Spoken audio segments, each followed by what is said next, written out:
Assalamualaikum warahmatullahi wabarakatuh. Nama saya Linda Strian, NPM 1750296. Saya akan menjelaskan tentang keterampilan di abad 21. Nah, di keterampilan abad 21 ini ditekankan 7 keterampilan. Yang pertama ada berpikir kritis. Nah, di sini maksudnya adalah siswa bagaimana memecahkan permasalahan dengan cara berpikir kritis. Nah, selanjutnya ada kepemimpinan.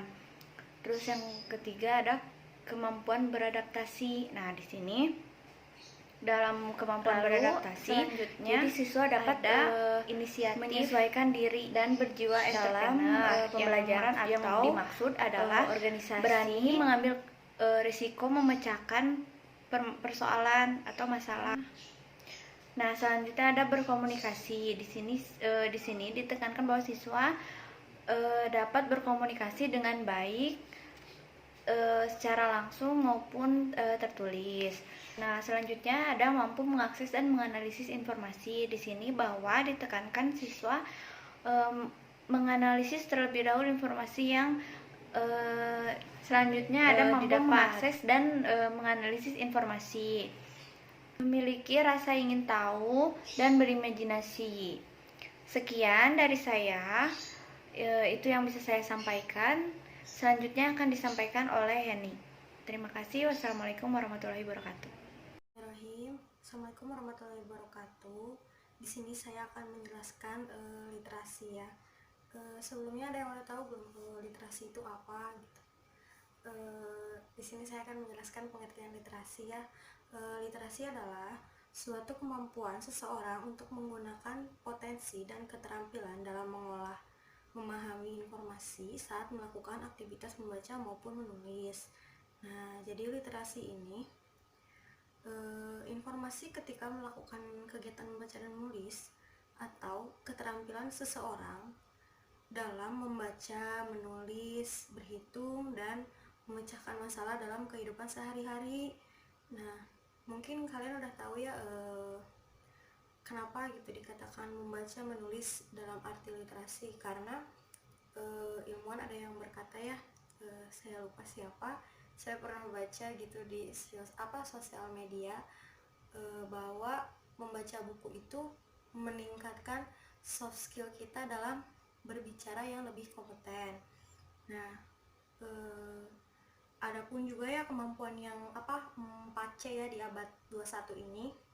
Yang pertama ada critical thinking, yang kedua ada communication, yang ketiga ada collaboration, dan yang terakhir ada creativity.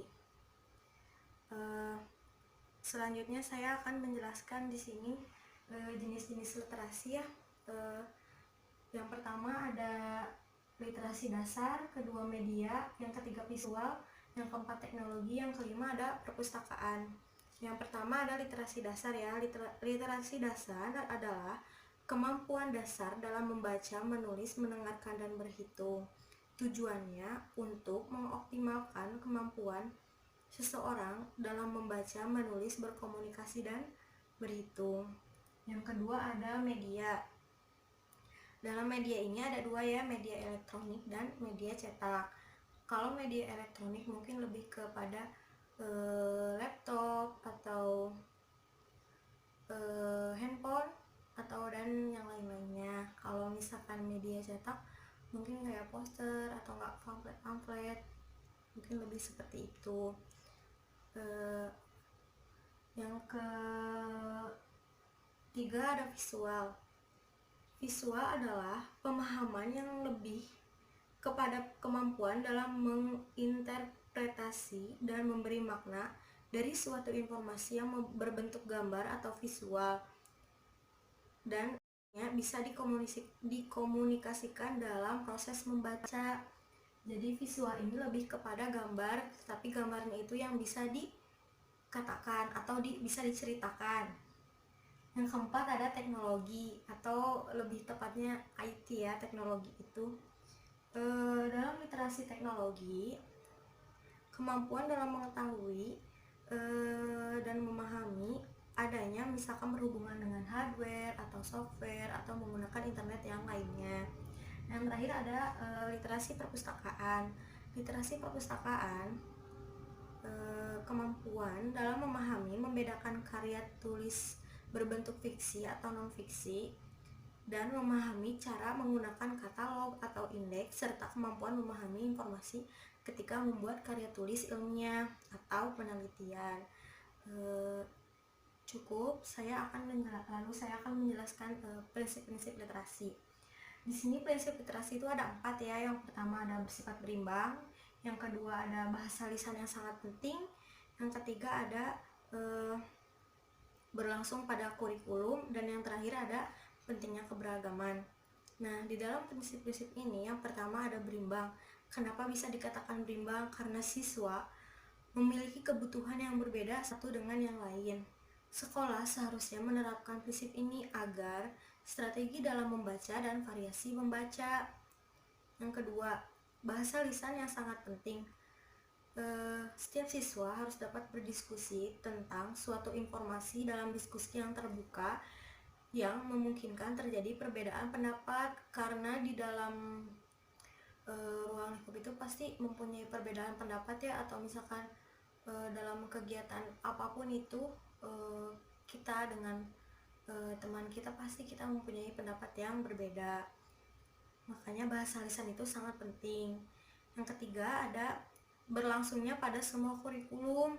Nah, kenapa bisa dikatakan prinsip literasi itu berkaitan dengan kurikulum?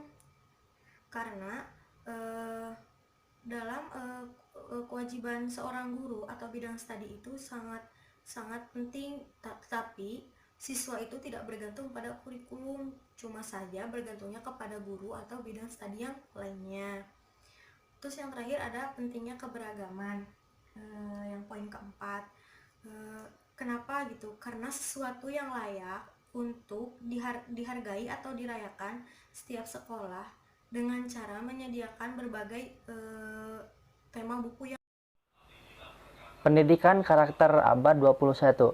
Pendidikan karakter merupakan upaya yang dirancang dan dilaksanakan secara sistematis untuk membantu peserta didik memahami nilai-nilai perilaku manusia yang berhubungan dengan Tuhan sendiri, sesama manusia, lingkungan, dan diri sendiri, yang berwujud dalam pikiran, sikap, perasaan, perkataan, dan perbuatan berdasarkan norma-norma agama, hukum, tata krama, budaya, dan adat istiadat. Nah, selanjutnya, tujuan pendidikan karakter adalah untuk membentuk penyempurnaan diri individu secara terus-menerus dan melatih kemampuan diri demi menuju ke arah hidup yang lebih baik. Selanjutnya, metode bermain peran dalam pembelajaran. Menurut Depdikbud 1991, bermain peran adalah salah satu bentuk permainan pendidikan yang digunakan untuk menjelaskan perasaan, sikap, tingkah laku, dan nilai dengan tujuan untuk menghayati perasaan, sudut pandangan, dan cara berpikir orang lain. Selanjutnya, pendidikan karakter dalam pembelajaran di kelas. Karakter adalah sifat-sifat kejiwaan akhlak atau budi pekerti yang membedakan seseorang dari yang lain. Tabiat, watak. Berkarakter artinya mempunyai watak, mempunyai kepribadian. Selanjutnya, tahapan pendidikan karakter. Pertama, ada knowing, yaitu pengetahuan. Pengetahuan sendiri itu pengetahuan sejauh mana peserta didik memahami pengetahuan yang dia ketahui. Yang kedua ada acting atau pelaksanaan, di mana pelaksanaan ini siswa akan melaksanakan apa yang telah dia ketahuinya. Dan yang ketiga ada habit atau kebiasaan. Bismillahirrahmanirrahim.